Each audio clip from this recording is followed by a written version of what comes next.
stardini juba vähem kui 1 minut.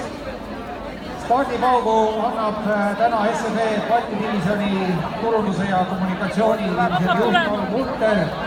14 aastat on SEB olnud koostöös Tallinna maratoniga. 30 sekundit. Mingid stardigruppide vahel võetakse ära. Karl Munter on juba haaranud stardipüstoli. 20 sekundit.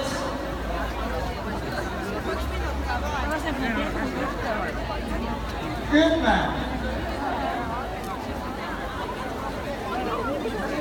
5, 4, 3, 2, 1.